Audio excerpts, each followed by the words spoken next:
Използвам ги, имам вкъщи, те направо си ме връщат в детството. В баба ми беше от Северна България, имаше едни кръгли маси, казвах ни сини.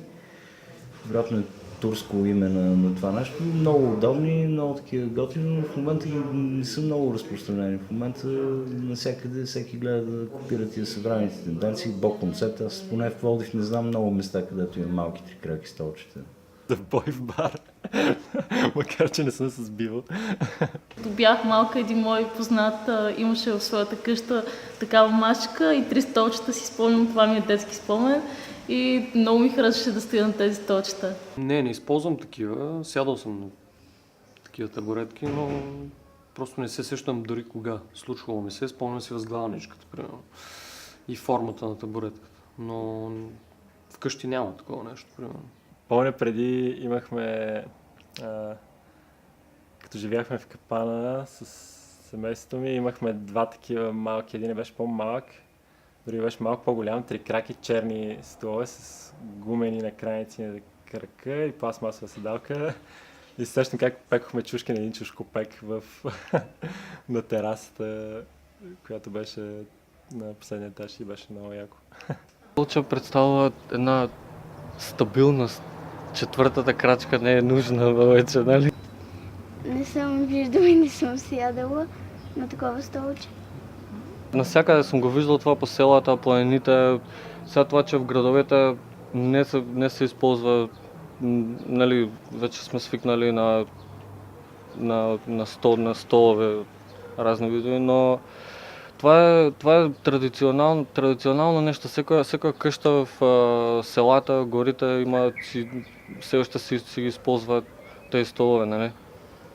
Но розата е едно клише. За мен е казанлък, там розовата долина, такива неща. Това беше някакъв като фетиш. Момичета, които исках да им подаря нещо, беше жълта роза. Не знам, на мен много ми харесва и продължава да ми харесва. Да е някакво лично такова, не знам точно защо. Няма обяснение логично.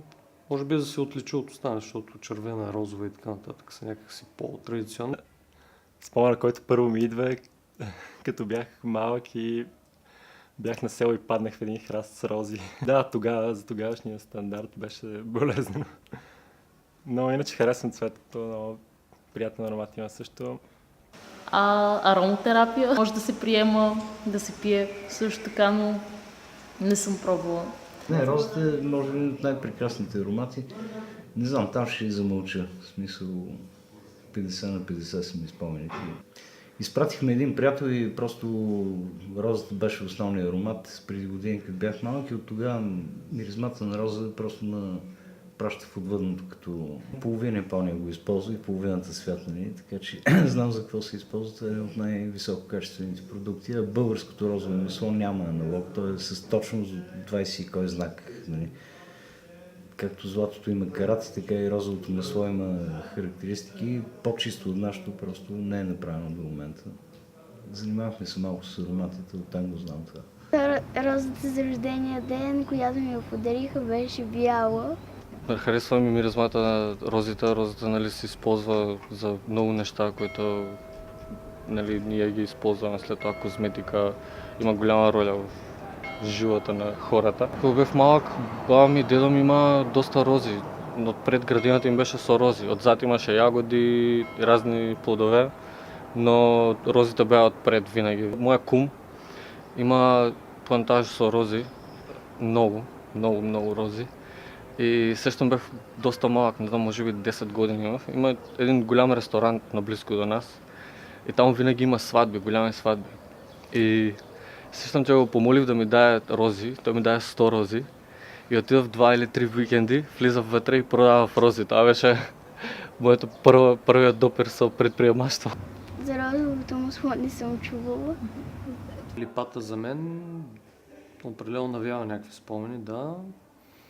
И като дете, и като юноша, да кажем. Дете е по-скоро бранена липа, с едни престилки на село и неприятен мирис. Иначе сега по-скоро приятен мирис, но без бранена липа. Използвахме липата най-вече за чай.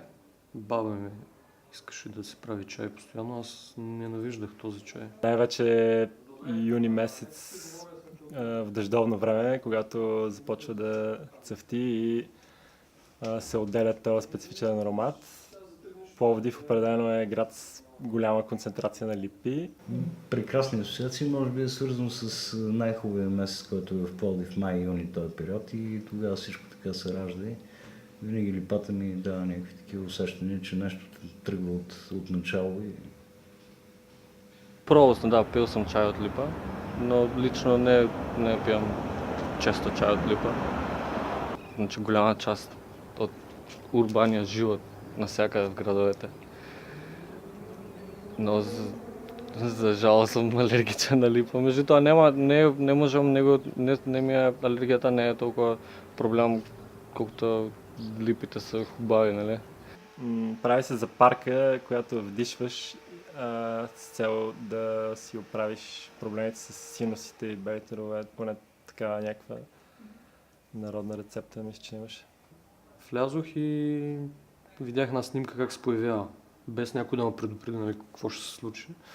И това е супер впечатляващо за някой, който не е виждал нещо подобно. Мисля, че на почти всички им действа по този начин.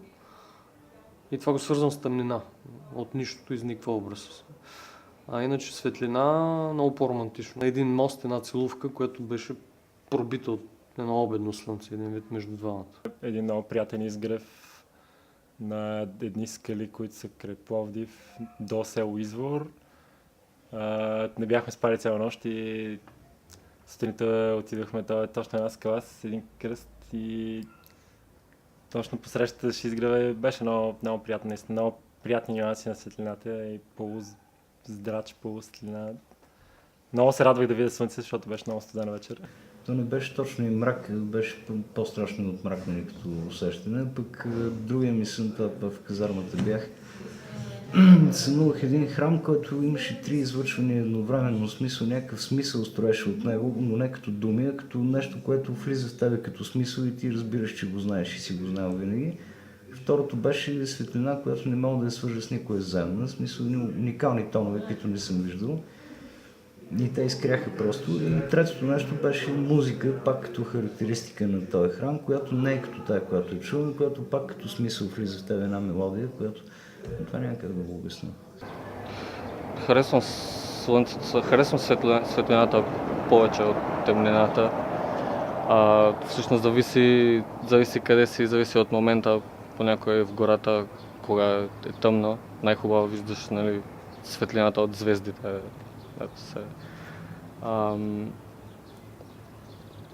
Но без светлината нямаме нищо, без светлината няма роза, няма липа, няма нищо без светлината, нали?